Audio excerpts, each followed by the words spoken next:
Live from Fargo and serving you on TV, online, and on the go. This is Valley News Live at 4. Here's a look at today's top 4 at 4. A person of interest in a Grand Forks homicide earlier this month has been arrested. Crookston police did a high-risk arrest warrant at a trailer park just before 11 this morning. That's where they found 28-year-old Vincent Villarreal. He's a person of interest in the murder of Jeffrey Shelzinski at the Budget Inn Hotel in Grand Forks. 38-year-old Jose De Leon was arrested on unrelated charges. Both were taken to the Northwest Regional Correction Center in Crookston. An arson could be the cause of a fire at an RV sales business in Detroit Lakes. Fire officials got the call at 9:45 last night after a driver passing by spotted flames coming out from the windows. Firefighters from Detroit Lakes and the surrounding area got the fire under control in just about an hour. Fire Chief Ryan Swanson says the fire is being investigated as an arson. None of the RVs or trailers parked outside the building were damaged, and no one was hurt in the fire. And a man is facing multiple charges after running into a train in downtown Fargo. It happened just before 2 a.m. at Main and Broadway.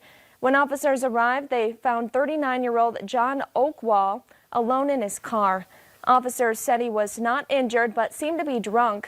He was taken to the hospital, then arrested for DUI and refusing a DUI test. He's now in the Cass County Jail. And some more positive news this afternoon. The number of people hospitalized with COVID-19 in North Dakota has dropped below 100. This is the first time that number has dipped over in 3 months. Hospitalizations topped 300 for more than a week in mid-November.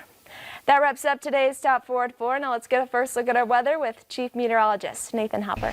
Hey, Nathan. I'm not the Chief Meteorologist, Hutch is that, but I will take the credit maybe when it's due, maybe, because we nailed this forecast for the snowfall yesterday. Don't want to toot my own horn too much, but we'll look at the snowfall totals of what we saw with this system. Of course, right now, sunshine, plenty of clear sky out there, quite the difference from what we saw out there yesterday. But here's the snowfall totals. You can see that heaviest snowfall report we got was in Barrett, Minnesota of 6.6 inches, and then Wolverton, Minnesota, around 6 inches. So for our friends in Minnesota, we were calling for that 3 to 6 plus inch range. So 6.5, 6.6 inches, right within that 3 to 6 plus inch range. And then quite a few folks reporting 5 inches there. Ashby, 5 inches in Battle Lake, 5 inches also for our friends there in Deer Creek, Minnesota, and a few additional reports. Bemidji, 4.8 inches. Fargo, Moorhead, you can see there, third from the top on the right-hand side, 4.1 inches for us here in the FM Metro. And again, we were calling for 1 to 4 inches in Fargo, so again, 4.1 right on par with what we're expected there. And Grand Forks, you can see the Weather Service in Grand Forks reported 2.6 inches, which would be the official measurement for the Grand Forks area. So things definitely, Callie, are a lot quieter today. Still kind of some sketchy roads out there here and there, but by and large things are quiet today, and I expect them to stay like that into the new year. But I'm expecting cold weather tonight, so we'll talk about that coming up. All right, thanks so much, Nathan. And here's a video of a pileup crash off 45th Street South today. It sent one person to the ER and injured many more. 5 cars were involved in the crash. Police say all of the injuries were minor. It happened around noon near Applebee's. The scene cleared up in about an hour. And we have an update to a story on a day in mid-December that made history for our state. The first doctor in North Dakota got the first dose of the COVID-19 vaccine at Sanford Hospital in Fargo. Today, Dr. Avish Nagpal told us he's feeling great and hasn't had any major side effects. He will get a second dose of the vaccine on Monday. When we did the trials, there were a little bit more side effects with the second dose in terms of pain at the injection site or fatigue. But again, these are minor side effects that resolve within 24 to 48 hours. So I don't expect too much of a problem. Sanford says they're continuing to get shipments of vaccines on a weekly basis and have vaccinated more than 5,000 employees and providers so far. And a heads up for those of you in downtown Fargo, you might need to move your car tonight. Starting at 2 tomorrow morning, the city will be removing snow on the north and south streets in the area. All vehicles parked on the street will be impounded. This includes all streets between 2nd Avenue South and 7th Avenue North from 2nd Street South to University Drive. And a North Dakota man is facing child porn charges after a year-long investigation. 32-year-old Brandon Schwab of Devils Lake was arrested on 6 charges on Monday. If convicted, he could get 5 years in prison for each charge. The Towner County Sheriff's Office say they've been working on the case with the State Bureau of Criminal Investigation since July of 2019. Prosecutors in Cass County have now charged the man accused of using an axe to smash windows at the entrance of North Dakota Senator John Hoeven's office. Court documents show that Thomas Starks of Lisbon is charged with criminal mischief and a Class C felony. Police identified Starks from security video where they say he was seen walking upstairs into the Skyway to the entrance of Hoeven's office. The video first shows the suspect hitting the secure lock system before smashing the windows with an axe. And Moorhead Public School students are heading back to the classroom next month, some as early as next week. Minnesota's COVID-19 Regional Response Team just approved the district's plan.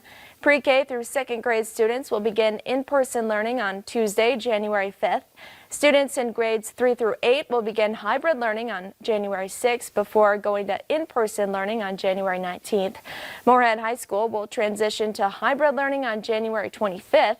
MPS says the transitions will depend on favorable local COVID conditions and ability to maintain effective health protocols for faculty and students. And all the snow recently has caused lots of chaos, but some Minnesotans are trying to make the most of it. WCCO's Liz Collin has our story. After whatever it was that happened in October, winter did get a late start. But now that the snow is here, it appears people are embracing it and looking forward to more. Even for those who have been busy since the snow's big arrival last week, the protection of a bobcat makes a calmer round seem easy. I don't mind as long as I'm in a warm machine. Not too worried, not too concerned. Maybe just, driving home on the highways and whatnot. Well, it does add an extra challenge for the daily routine. Those like the Jacobsons have resigned themselves of what's to come this winter. There's nothing we can do to stop it, so we're going to embrace it. Just like Vince, who told us on Facebook he'd be sipping on bourbon by the fire. Or how Gina said these three would by building snow forts. Go, go, go, go, go! In St. Paul, we found a scientific perspective on the Town and Country Club sledding hill. There needs to be more snow. It's a little bumpy, I've heard, because I'm not going down, but it's a little bumpy, I've heard, because there's not a lot of cushion. It's a bumpy ride? It's a bumpy ride. It's a few more inches will be helpful for the rear. Wisdom only a winter lover would understand. Liz Collin, WCCO 4 News. And a big thanks to everyone who has joined us in helping out the Great Plains Food Bank. We have raised over $27,000. That's 70% of our overall goal. If you haven't yet, there's still time. We're trying to raise $40,000 by tomorrow night. If you're willing to help, there are a number of items you can purchase and donate right from your phone. Download our free VNL News app, look for the virtual food drive, and click to donate. And coming up on Valley News Live at 4, the battle over larger COVID stimulus checks continues in the Senate today. We'll have the latest next. And we may see a few clouds work in later on tonight, but regardless, I'm expecting cold temperatures for us as we wake up on our New Year's Eve. Notice temperatures falling into the single digits in Fargo, also falling into those single digits for our friends up toward the north in Grand Forks. We'll break down how cold it gets tonight, but I am tracking a warm up for the new year. All your forecast next.